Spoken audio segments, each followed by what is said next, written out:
Fiesta Bowl, New Year's Eve, 7:30 p.m. Eastern kick on ESPN. You've got the 6th seed Penn State Nittany Lions coming in as an 11-point favorite over the 3 seed Boise State Broncos and Mountain West champs. Talk to your wives right now. Clear the schedule. See if you can get a TV on at your New Year's Eve party. See how you can, get a chance to watch this game because, honestly, man, this one with an 11-point spread, don't let it fool you. Boise, I think we're going to really tell in the Boise game and the Arizona State game the fact that we've been talking, the 5 and 6 seed, the easiest paths and everything. I think that the buys and the extra rest time is going to help these teams, especially these two teams who had to play on December 7th, and they're playing teams who played on December 7th as well, but have played an extra game. So they got clear rest advantage there. I think the big thing that stands out is obviously Ashton Jenty versus the Penn State rush defense in my mind. Penn State rush defense has really good numbers. I think they're number 6 in the country or so in total rush defense. They're 6th in the nation in rush D. But that stat is a little bit misleading because obviously they played in the Big Ten. They didn't play a lot of good teams. We talked about their schedule all season. I don't want to make anybody mad on TikTok any more than we already have. But when they played USC, they gave up 189 on the ground. When they played Ohio State, they gave up 176 on the ground. When they played Oregon, they gave up 186 on the ground. Those are probably the 3 best teams they've played all year. And obviously, Boise State doesn't play near the schedule these other Power 4 conferences do. But they did go to Oregon earlier this year. The number 1 team in the country, the only undefeated team left, and Ashton Jenty hung 192 on them. Now, I know that we saw Oregon's defense in person at Lucas Oil Stadium. We saw Penn State gash them. And so the run defense probably isn't, the height right there for Oregon. But Ashton Jenty's a beast.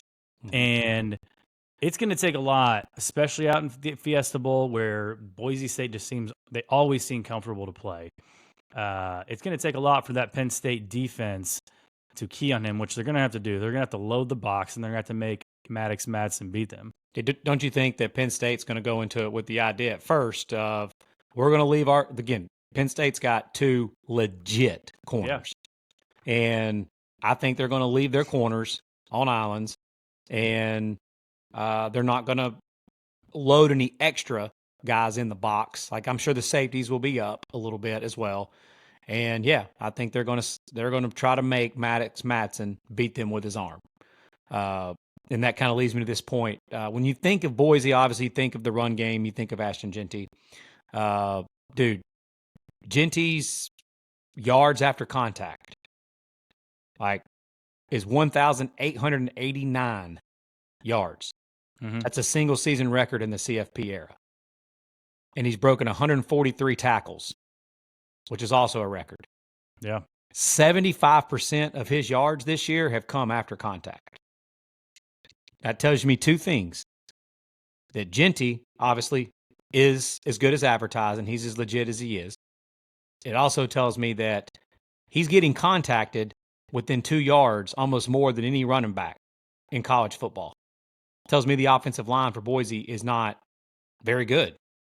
You would think with this many rushing yards that means that the offensive line is. But again, I'm not an offensive line guru. I'm going to lean on our boy Cole Kubelik. And I've listened to Cole Kubelik on his show, The Cube Show, talk about this Boise offensive line and said that, this Boise offensive line is just okay. They're just okay. They're not terrible, but they're not very good either. They're just okay. Mm-hmm. So this will be the best defensive front that they have faced. And the best run defense they have faced by a long shot. So I'm interested to see what can they do to, get some sort of get a hat on a hat to help Jenty out because he's going to have to break a lot of tackles in this game. Penn State's going to have to tackle really well. They are. Absolutely they are. And so I think that, the whole saying, dance with the one that brung you, I'm just not sure, man, that Boise game plan wise, I'd be shocked, honestly, if their game plan is we're going to do what we do and we're just going to run Jenty right into the line of scrimmage over and over again. I don't really think they will. I think they're going to, and they know it, they're going to they're going to cut it loose.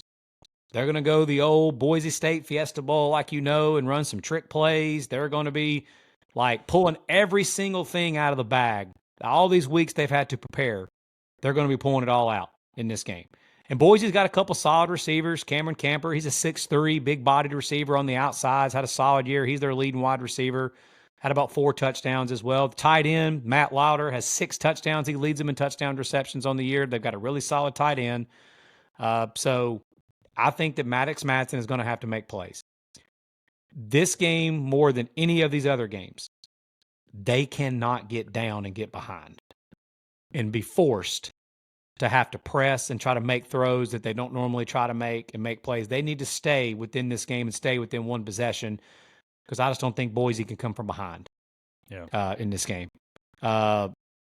Defensively, Boise's second in the country in sacks on the year. Second in the country. They've got 2 guys, by the way. Their 2 defensive ends are both in the top 20 in sacks among the ranked players, top 20 in the country in sacks. There's only 2 other teams that can say that, and that's Oregon and Ole Miss, that have multiple players that are ranked in the top 20 in sacks.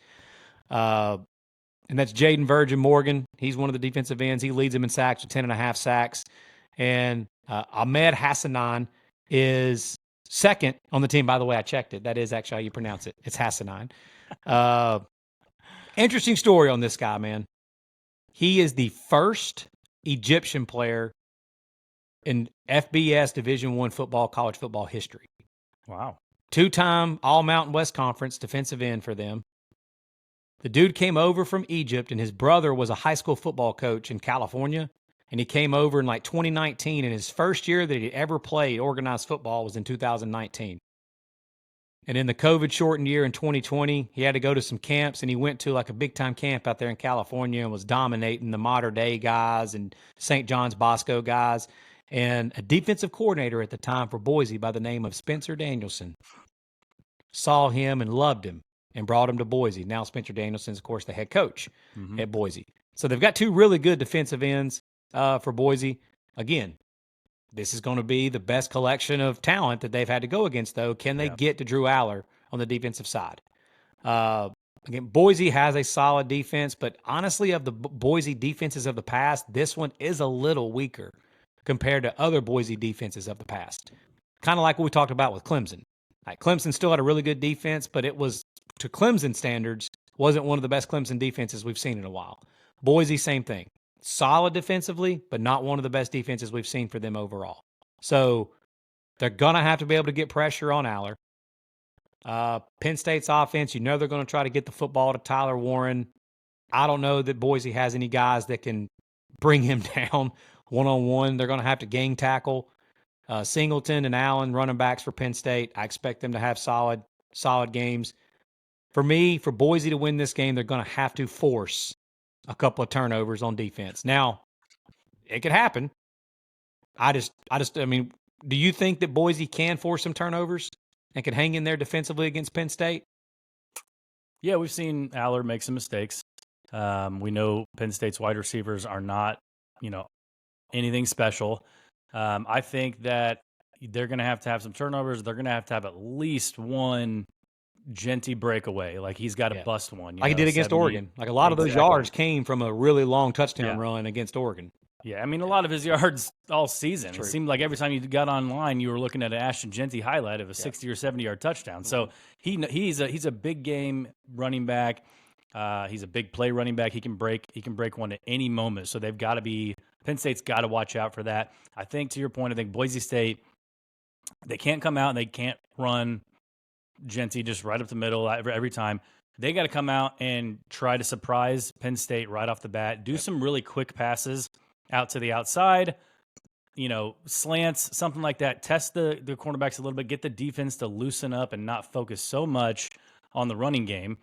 So, if you're going to get a screen that's 4 or 5 yards, you got to take anything you can get and try to get Penn State on their heels and thinking just a little bit, because Penn State is probably thinking you got the Heisman runner up. Like, you're going to try to run them at us. Like, we get that. You saw some of the teams like that we played Ohio State, Oregon, USC, some of the good teams Penn State's played, they, were able to run on the ground on them. So yeah, I think Boise is going to have to use some misdirection, counters, different things like that to try to keep Penn State defense a little on their heels. Because, dude, those linebackers and Abdul Carter and Kobe King coming off the edge, like if they do get into a situation where they have to start throwing the football more, man, I just don't know if those tackles can hold up against Penn State's edge rushers and against Penn State's rush, against their overall like pressure packages anyway. Yeah, there's always the James Franklin factor, right? I hate to bring is. it up. There I mean, is. so do you I mean, what do you think? What do you classify that SMU game as? Was that a big game? Yeah, it was a big game, but it's not the type of game. We talked about it going into that game. Like, I know the Penn State fans are mad at you specifically for your comment about, like, they haven't won a big game. Like, I mean, you're more correct. Like, I'll give you time. You're more talking about the top 5, top 10 matchups, right? Yeah, and I guess, and it's the same thing with this Boise game. I'm talking about, like, when they're underdogs. Yeah. I mean, since 2017, they're 2-15 straight up when they're an underdog in a game. Yeah. So, these two games here, when they're 8.5-point favorites and now 11-point favorites, I mean, these aren't the types of games that James Franklin loses. No, they're not.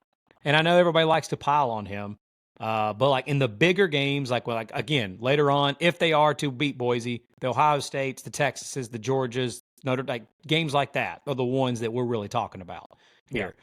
Yeah. But yeah, I mean, a playoff game is a big game, no matter who the opponent is. Yeah. It's a big game. Okay, so big game, James. But again, these are not the types of games that they lose. So I'm going to give a game pick here. I'm going to take Penn State to win. I'm not making it a best bet, but we're not scared here to say who we think is going to cover the spread. I think Penn State covers, but I don't think it's a blowout. Could it be? It definitely could be. It definitely could happen. But I think Boise the way that team is built, the way that team is made, I think they can hang tough in this game. I think Spencer Danielson will have that bunch ready to play. I do think Maddox Madsen can make some plays in the passing game.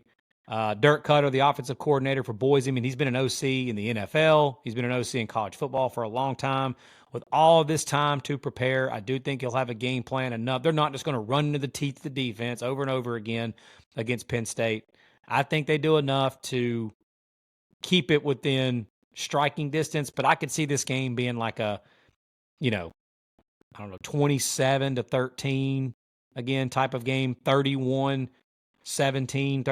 again, not an absolute blowout, but a game where it doesn't seem like Penn State has ever threatened to lose the game in the second half, and they win and cover.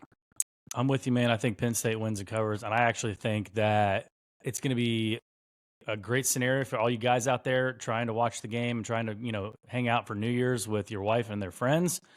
I don't think it's going to be close. I think it's going to be one where it's a snoozer.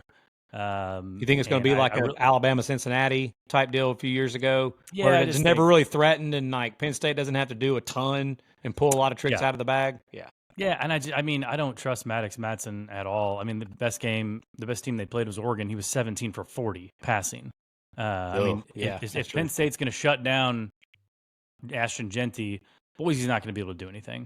Yeah. And it's a shame. They've had a good season. They probably, should obviously reseed these things and figure out a better way to seed. So Boise could have played last week. They could have got a home game maybe. That would have been fun to watch, get a little positive momentum. But playing Penn State, your first game out, I mean, it's a good stage. It's a big stage for Boise. So that'll only help them in the future. Obviously, transfer portal and all that, getting some guys to come there. But hey, I just think right now, I think it's Penn State's time to get to the semifinals.